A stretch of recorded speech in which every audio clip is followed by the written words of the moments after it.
Assalamualaikum warahmatullahi wabarakatuh. Waalaikumsalam.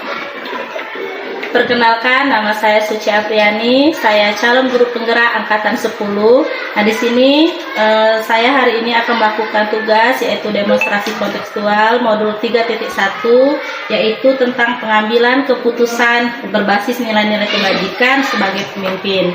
Nah, di sini saya bersama pimpinan saya, Kepala Sekolah SD Negeri 183 Palembang yang terhormat Bapak Musadat SPD.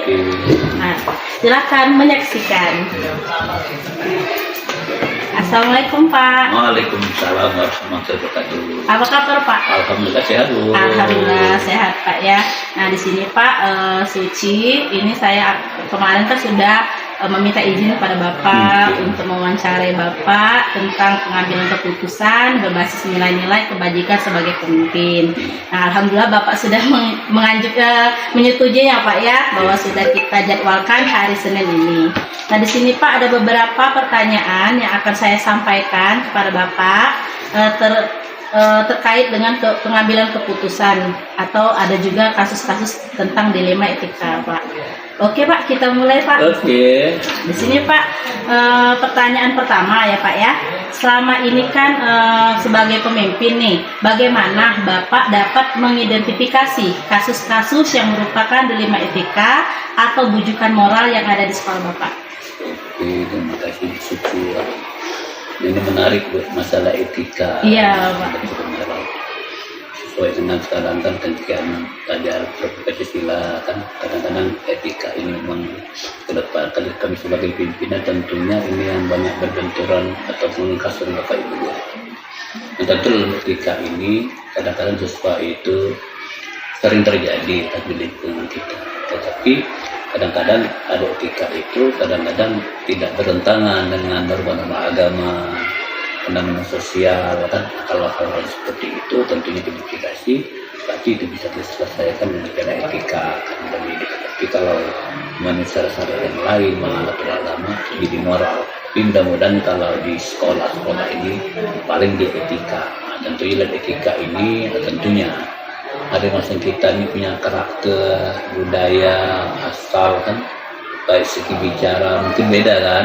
Contoh misalnya orang Jawa dengan orang Komplit kan beda. Nah, kadang-kadang kalau tidak memahami etika, kadang-kadang menurut kita itu tidak bagus, etika menurut mereka itu bagus. Mungkin sudahlah kita berinspirasi dan kita bisa mempelajari, mudah-mudahan kita paham apakah itu melanggar atau tidak. Barangkali itu pada prinsipnya kita memahami ya perbedaan tersebut. Oke, jadi Bapak mengidentifikasinya dengan memahami etika-etika ya Pak yang ada di budaya kita ya Pak ya. Ya, nah lanjut Pak, pertanyaan kedua ya Pak ya.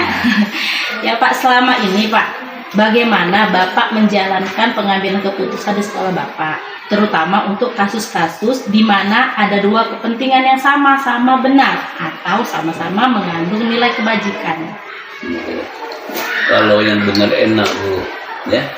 Yang susah ini salah mengaku benar. Tapi tentunya dalam keputusan ini memang tidak selalu yang kita lakukan benar, tapi sesuai dengan aturan. Dan sering kita melakukan sesuatu itu betul, tapi tidak sesuai dengan aturan. Nah, tentunya pada kesempatan ini karena kita tahu bahwa sekolah ini punya formal resmi, tentunya pembenaran itu merujuk pada aturan-aturan yang ada. Nah, karena kalau istilahnya apalagi masalah kepentingan kan, kadang-kadang benar bagi mereka hanya untuk kepentingan pribadi. Nah, contoh misalnya CGP kan, mereka kan punya kepentingan sendiri, tapi barangkali ada kepentingan orang lain itu mungkin rasa ya saya terganggu. Dan kita pemimpin harus tahu menjelaskan kedua kepentingan kan berbeda-beda. Nah, dalam hal ini kita bisa mengindikasikan bahwa ya semuanya benar ya, tapi tentunya kita lihat tidak tentu lah. Karena kalau dengan begitu kita tahu dalam masalah itu ya bahwa apabila itu sama-sama benar ya dan punya kepentingan bersama, nah itu lebih bagus. Tetapi kalau benar hanya untuk pribadi, nah itu baru kita diskusikan. Karena kita sekolah ini kan satu untuk semua, satu itu tidak satu untuk satu orang. Nah, itu barangkali itu yang perlu kita selesaikan, kita sesuai bijak. Bagus sekali ya Pak, luar biasa. Berarti Bapak mengambil keputusan dengan yang pertama sesuai aturan-aturan yang ada Pak ya, terus dengan kebijakan dengan berkolaborasi, berdiskusi Pak ya dengan sistem yang ada. Ya, terima kasih Pak. Kita lanjut Pak, pertanyaan yang ketiga Pak ya. Langkah-langkah atau prosedur seperti apa yang biasa Bapak lakukan selama ini? Oh, langkah-langkah. Ya, atau prosedurnya gitu Pak. Tentunya kita mengumpulkan juga data-data dalam seperti itu kan. Kita mencari informasi-informasi kan. Tentunya juga kita memahami juga dengan yang bersangkutan, karena kita sebagai manusia kan mungkin ada permasalahan pribadi, kadang-kadang suci kan, tanpa sadari kadang-kadang masalah keluarga terbawa di sekolah dan sebagainya. Kadang-kadang kalau kita lalu kaku, kadang-kadang kita hanya textbook. Nah, harapan sekarang ini sebagai pemimpin ini kadang-kadang apalagi orang timur, kadang-kadang kebijakan itu bukan nomor satu, jadi kadang-kadang jadi perhatian kita. Tapi jangan sampai saja kebijakan itu kebablasan, karena akibat kebijakan kadang-kadang itu yang sering terjadi. Nah, mudah-mudahan kan dengan kita mengintegrasi, memahami dan langkah-langkah, barangkali kalau untuk sempurna itu tidak mungkin, tapi minimal kan yang bersangkutan juga bisa menerima, tidak merasa seperti tersinggung, dan dapat kita bekerjasama untuk bisa ke masalah itu secara keluargaan gitu, secara satu pendidikan, dan tidak keluar ke luar-luar. Itu kadang-kadang sih. Oke Pak, jadi prosedur Bapak lakukan pengambilan data ya Pak, data, mencari informasi yang penting ya, dan juga harus memahami satu sama lain Pak ya. Oke Pak, terima kasih. Terus Pak lanjut yang pertanyaan yang berikutnya, yaitu ini Pak, hal-hal apa saja yang selama ini Bapak anggap efektif dalam pengambilan keputusan pada kasus-kasus dilema? Yang lebih efektif nih menurut Bapak mengambil keputusannya? Yang jelas yang efektif itu ya karena cepat, tepat, bermanfaat.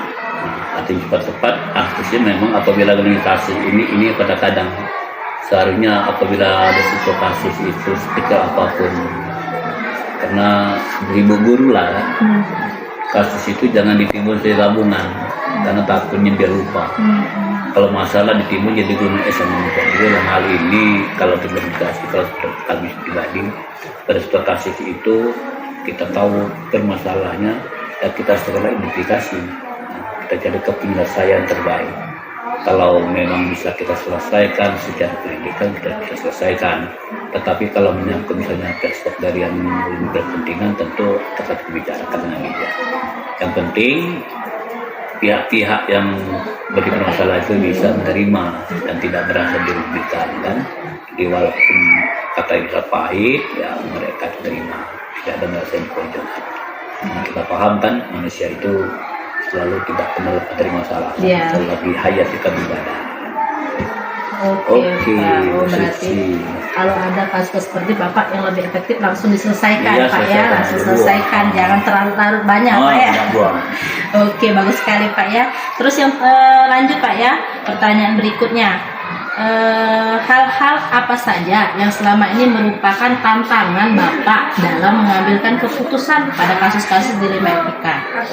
Oh, dalam hukum masalah etika ini kan, etika kan untuk subjek kan, subjek bukan objektif kan. Hal ini betul-betul kita harus teliti. Nah, makanya dengan teliti itu berarti kita perlu tetap informasi dan data kita perlukan kan.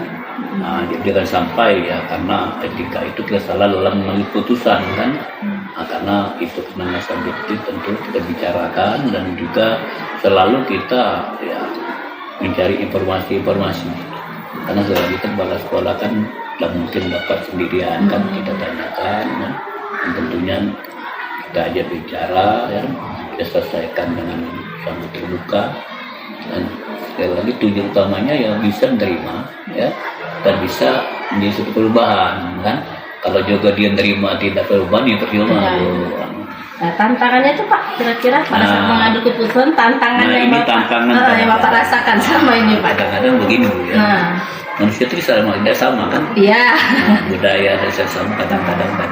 Jadi kadang-kadang kita itu keputusan itu ya ada yang kadang-kadang tidak menerima.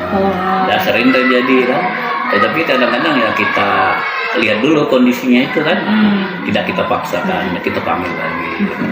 Karena tidak semua orang bisa menerima, itu yang tantang kadang-kadang tadi Bu, ini kembali etika karakter ini, seseorang kalau lagi masalah yang asli bakal keluar.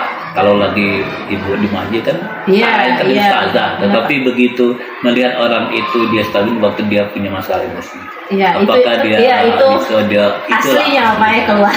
Bisa dibohongi. Bu Suci kan? Iya Pak, siap. Di rumah kan oke, tapi di sekolah nggak keluar. Kira-kira begitu. Jadi kita harus pahami. Nah, mudah-mudahan kalau kita pahami ya kita tunggu tim yang tepat, kita ajak, mudah-mudahan biasa kan manusia itu kayak berakal beriman kan, yang insya Allah. Dan juga tentunya kalau sekolah pimpinan itu sama, tidak sempurna, sama-sama, barangkali hanya waktu yang membedakan. Oke, berarti tantangan Bapak mungkin banyak yang tidak menerima Pak ya, kadang-kadang tidak menerima keputusan yang Bapak ambil, tapi dengan pendekatan lagi insya Allah bisa terselesaikan. Oke.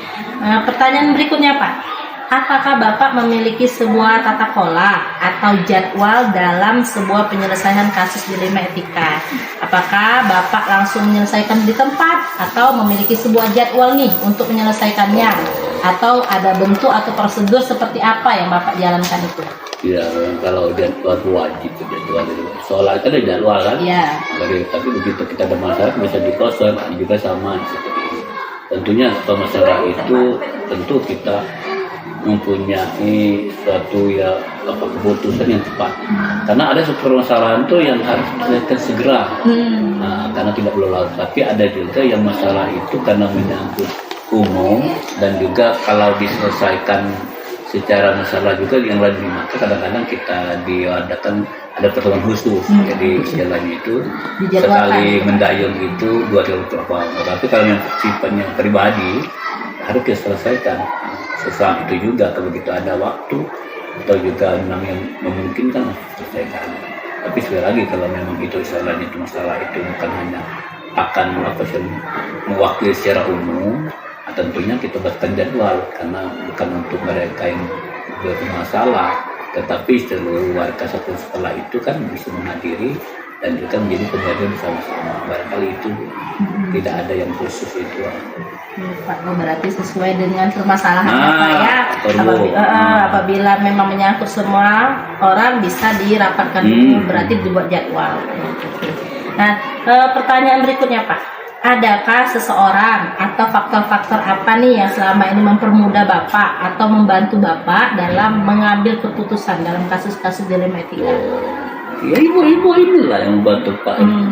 Informasi. Tetapi tentunya informasi yang sering kami cari itu betul-betul yang jujur, karena banyak kan bapak ibu guru kadang-kadang sering kan penting pribadi menonjol. Jadi dari itu kita mencari informasi, tetapi tentunya informasi yang disampaikan itu tidak menjadi keputusan kita, akan kita kaji, akan kita pelajari kan. Nah, agar kira-kira apa yang kita putuskan itu tadi dapat diterima semua pihak. Itu kuncinya, karena untuk apa kita putuskan kalau tidak menerima? Barangkali ya itu saja kuncinya kan. Nah, kita harus tadi menerima. Tapi tidak ada kita istilah menjadikan seseorang hanya mereka yang informasi tidak. Seluruh warga sekolah ya yang perlu kita namun keputusan tetap ada di pimpinan. Barangkali dengan demikian ya, sekali lagi sebuah keputusan itu tentunya ada dua, ada yang bisa menerima, ada yang menerima, mungkin terima semua. Oh iya, berarti Pak, berarti semua stakeholder Pak yang ada di sekolah ini, semua yang dilibatkan ya Pak ya, tapi Pak, tapi kembali ke keputusan kepala sekolah. Oke, ya Pak, terima kasih. Lanjut ya Pak ya. Ini Pak, adakah dari semua nih? Ini mungkin pertanyaan terakhir Pak ya. Nah, dari semua yang Bapak sampaikan tadi kan Pak ya, pembelajaran apa nih yang dapat Bapak petik dari pengalaman Bapak mengambil keputusan dilema selama ini? Ya. Tentunya yang pertama, pedoman bahwa guru yang terbaik pengalaman. Bukan di dalam selama jadi pemimpin, pengalaman itulah yang menjadikan kami sebagai penegak kebijakan. Karena dengan pengalaman itu tentunya dengan pengalaman yang dilakukan kan banyak sekali yang mungkin dalam modul tidak ada, barangkali kan dalam tidak ada, dengan pengalaman yang pernah kita alami itu ya kita dapat menyelesaikan masalah itu.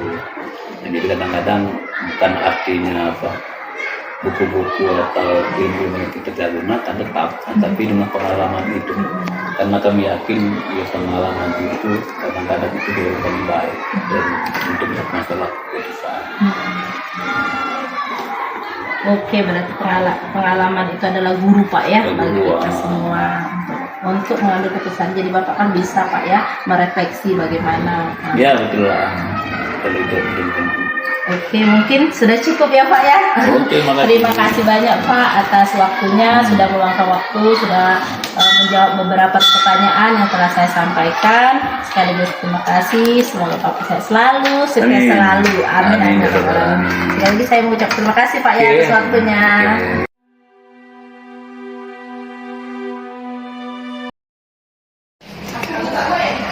Oke. Assalamualaikum warahmatullahi wabarakatuh.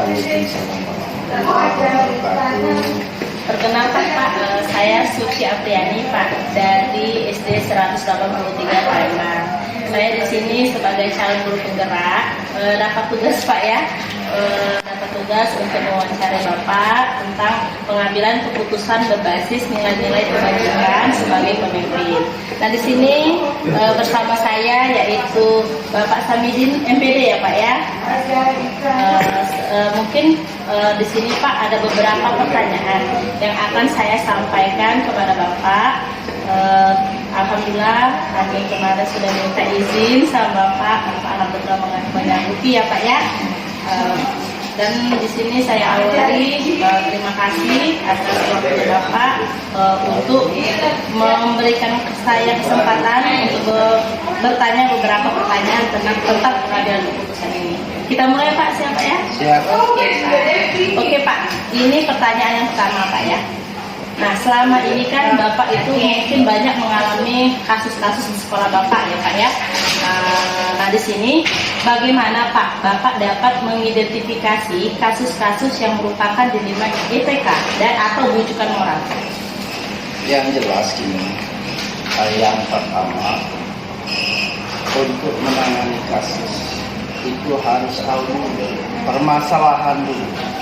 Jadi kalau permasalahan tahu, otomatis yang lainnya tahu. Jangan kita memarahi sepihak.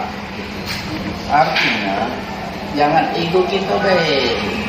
Jadi ego itu jauh-jauh ke artinya. Kalau kita menangani kasus masalah itu, contoh dengan guru itu terlambat. Kenapa dia terlambat? Kita harus tahu kenapa dia terlambat. Sama dengan kita dengan siswa, kenapa siswa itu terlambat? Kita selaku guru harus tahu. Kalau di kurikulum merdeka, untuk karakter anak itu yang diutamakan. Sama halnya dengan kita kepala sekolah.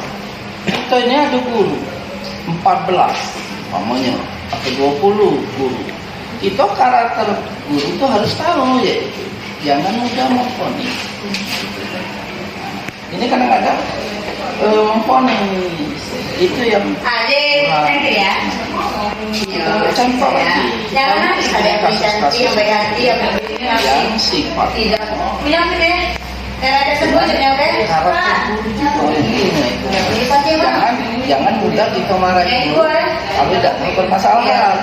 Sama dengan kamu kalau saya dengan siswa jangan mudah siswa kalau tidak tahu permasalahannya. Harus pendekatan itu etika juga. Kita selaku pimpinan, sedangkan kamu selaku guru harus bisa. Luar biasa sekali Pak. Berarti Bapak itu kita harus mengetahui dulu Pak ya permasalahannya apa. Terus kita jangan langsung bertindak lagi Pak ya. Ya. Oke Pak, lanjut Pak. Kita ke pertanyaan kedua ya Pak ya. Nah selama ini Bapak kan Bapak tuh menjalankan pengambil keputusan di sekolah Bapak, terutama untuk kasus-kasus nih Pak. Nih bagaimana nih Pak Bapak mengambil keputusan itu dibanding keputusan itu ada dua kepentingan, yaitu kepentingan sama-sama benar atau sama-sama mengandung nilai kebajikan. Yang jelas ini untuk menyampaikan atau untuk mengambil keputusan itu kita harus berpikir jernih ya. Kita mengambil keputusan tidak dengan emosi. Kalau kita dengan ngambil keputusan dengan emosi tidak berjalan. Tapi harus kita dengan hati nurani. Ada lagi terlambat. Kita terlambat ngajar. Buat kita juga pernah dulu terlambat itu. Artinya segala sesuatu kita kembali ke diri kita. Jangan istilahnya kita ego. Jadi yang harus kita jalan itu yang alami. Berarti Bapak mengambil keputusan itu dengan hati yang jernih Pak ya, dengan hati nurani, jangan mengambil keputusan pada saat emosi ya Pak ya. Oke Pak, makasih Pak. Lanjut kita pertanyaan yang ketiga Pak. Ini Pak, ada langkah-langkah atau prosedur seperti apa nih yang Bapak lakukan selama ini? Langkah-langkah pengambilan keputusannya itu Pak. Langkah-langkah mengambil keputusan itu satu, panggil dulu permasalahan itu, atau istilahnya panggil salah satu guru atau siswa, karena guru kita ini kan banyak ya. Sudah itu kalau permasalahan itu pasti ada dua belah pihak ya. Kalau kita dua belah pihak kita panggil, kita sampaikan pasti selesai. Ini kan kebanyakan kita mengambil keputusan itu cuma sebelah. Itu tidak cocok ini. Karena uji kita benar, tapi uji kita salah ya. Sebenarnya permasalahan itu kita tidak selesai kalau, tapi tergantung dari kita menanganinya. Itu. Kadang-kadang kita selaku pimpinan tidak menyatukan, harus menyatukan. Ada lagi, kalau kita ada lagi dari luar ini kan kebanyakan dari luar ini kepala atau anaknya kepala, dia kata nyala ke ini. Sebenarnya kita kata kuncinya mudah, Bapak Ibu. Anak kamu anak saya, itu yang asli. Anak kamu anak saya, cuman beda. Kamu ambil kasihlah nafkah di sekolah, kasih ilmu. Kan cuma sebelah pihak ada baca. Nah itu yang tanpa kita sadari. Kadang-kadang permasalahan itu jangan menyudutkan. Kalau itu menyudutkan, tidak jadi. Harus kita tuh ambil kebijakan, artinya kita anak itu supaya angkat dulu permasalahan itu mana dulu, biar anak itu atau orang tua itu senang dulu, baru kita ke permasalahan. Itu langkah-langkah itu. Oke, berarti jangan langsung jangan langsung apa yang ini ya. Kalau permasalahan jangan langsung diponis ya Pak ya. Jadi kita ini dulu, hati ke hati dulu Pak ya. Sekali Pak ya. Oke Pak, lanjut Pak ya. Pertanyaan berikutnya, hal-hal apa saja nih yang selama ini Bapak anggap efektif? Tadi kan Bapak sudah menyebutkan nih langkah-langkah pengambilan keputusan. Sekarang nih yang paling efektif nih dalam pengambilan keputusan pada kasus-kasus dilema, bagaimana Pak? Yang paling efektif? Yang paling efektif ya menurut Bapak nih. Ya. Yang jelas jangan menyudutkan. Itu Pak. Jangan menyudutkan seseorang. Itu yang artinya kasihlah mereka jawaban, kasihlah mereka pengertian. Kalau kita menyudutkan, kalau kita ini pengertian, kasih contoh-contoh yang baik, kasih contoh-contoh yang jelek, itu kan mereka tahu pasti. Contoh ada lagi, Nak, kau lihat, omongnya orang yang sekolah yang benar dengan yang tidak itu beda. Iya. Sekolah yang bagus bukan berarti pendidikannya bagus, Bagus. bukan. Tapi cara kita menangani kasusnya Iya. itu. Orang yang mau belajar kalau dipaksa dengan Iya. tapi kalau saya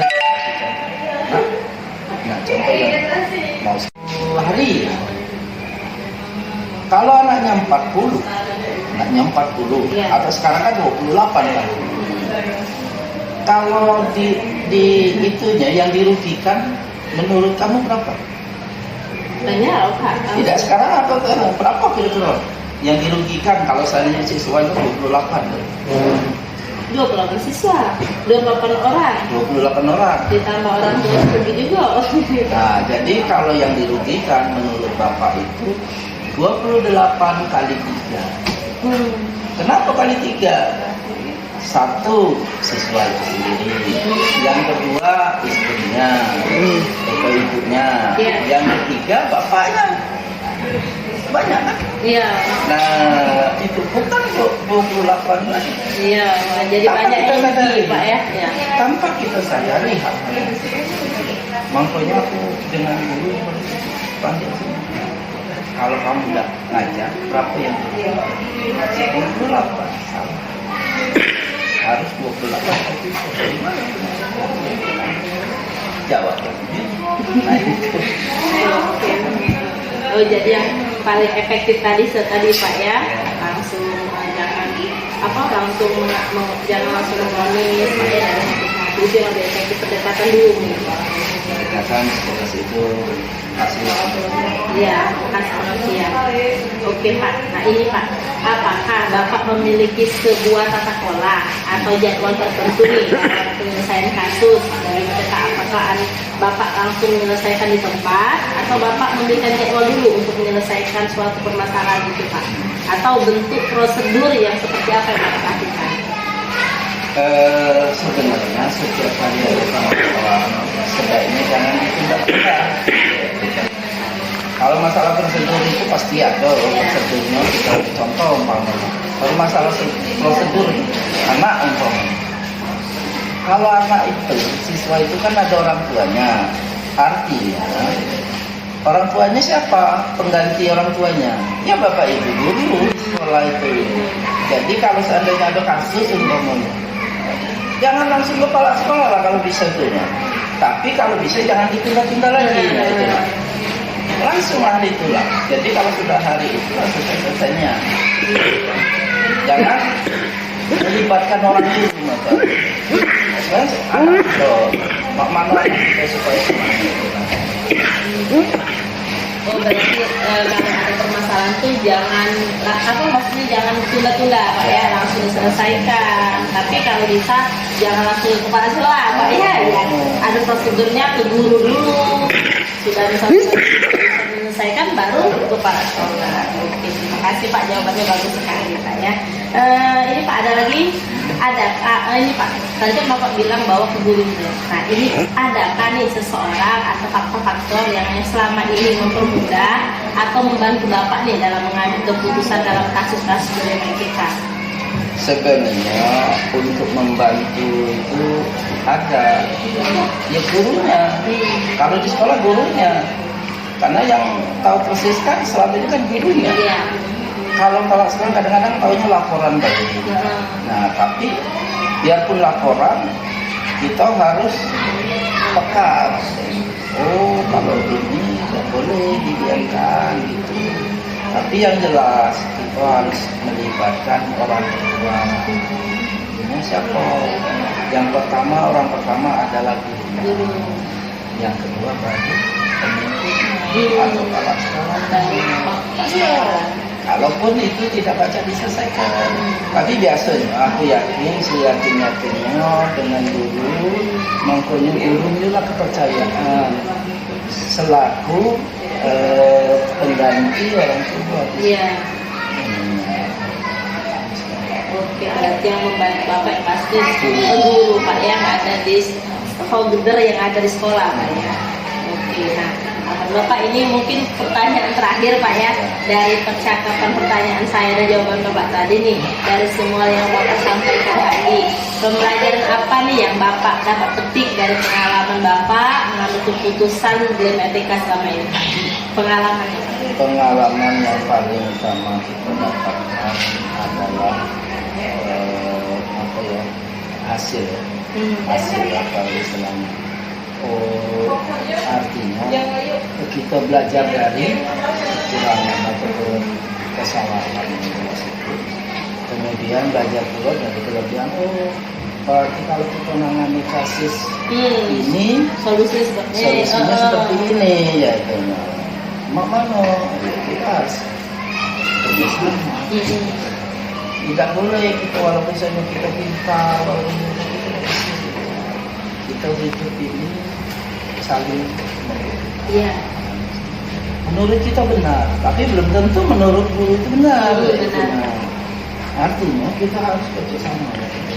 Kalau memang kamu tidak boleh seperti ini, kamu harusnya seperti ini. Sama dengan kita selaku kepala sekolah, itu tidak boleh tinggi. Oh ya. Kita kan rekan kerja, bukan kok kita segala sesuatu keputusan itu di kita dewe. Karena di dalam lingkungan sekolah ini harus kerja sama bahu membangun. Guru ini ya sebagai pengawas sementara.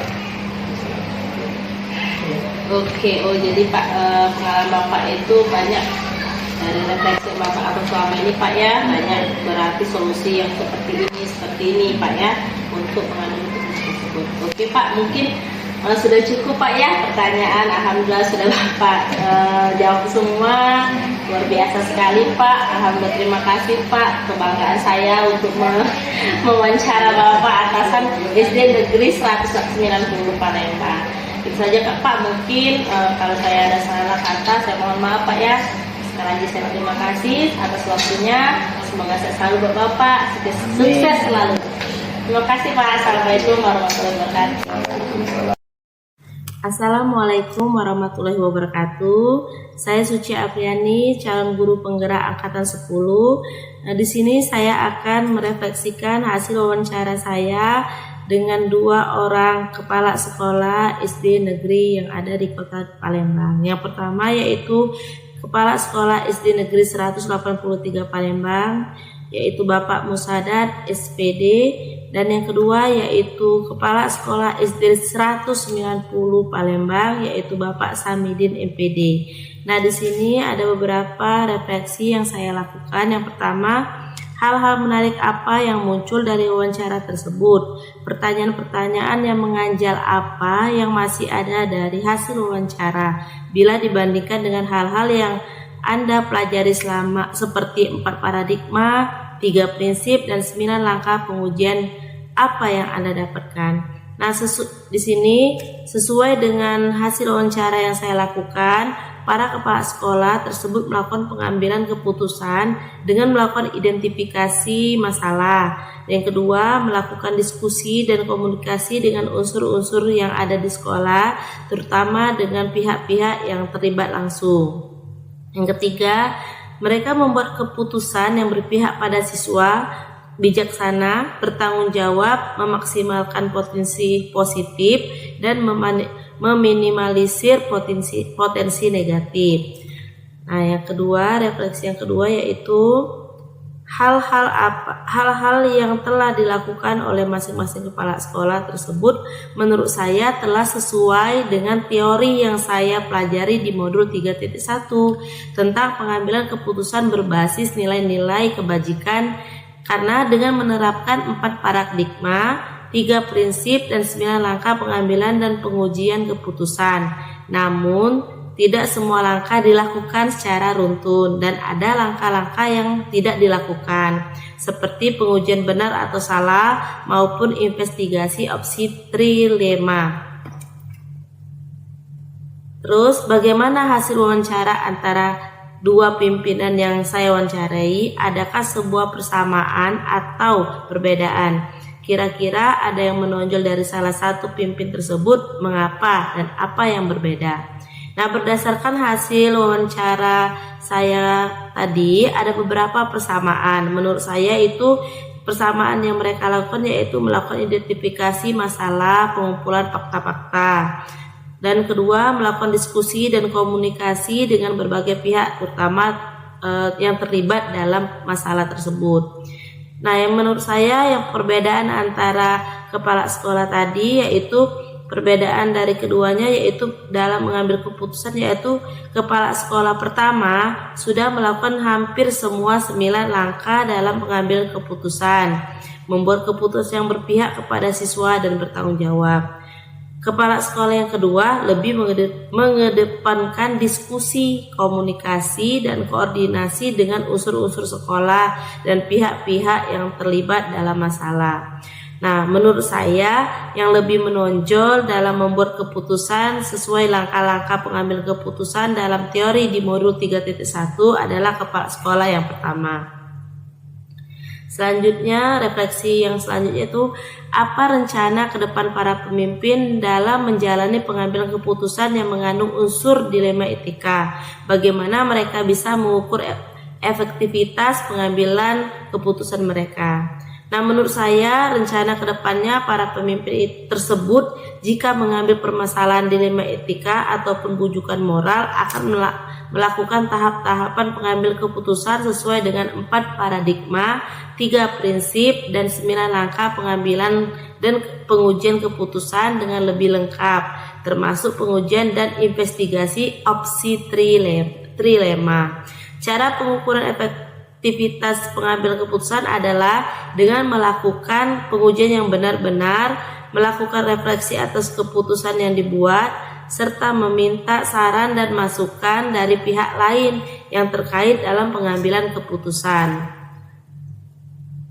Selanjutnya, bagaimana Anda sendiri akan menerapkan pengambilan keputusan dilema etika pada lingkungan Anda, pada murid-murid Anda, dan pada kolega guru-guru Anda yang lain? Kapan Anda akan menerapkannya? Saya akan menerapkan 9 langkah pengambilan keputusan dalam setiap permasalahan dilema etika, baik ketika berhadapan dengan masalah pada murid maupun ketika ada kolega atau teman guru yang menemui masalah dilema etika. Saya akan menawarkan mereka untuk mengambil keputusan sesuai 9 langkah pengambilan dan keputusan yang telah saya pelajari di modul 3.1. Itulah mungkin refleksi yang saya laksanakan dalam mewawancarai kedua kepala sekolah. Semoga bermanfaat. Terima kasih. Assalamualaikum warahmatullahi wabarakatuh.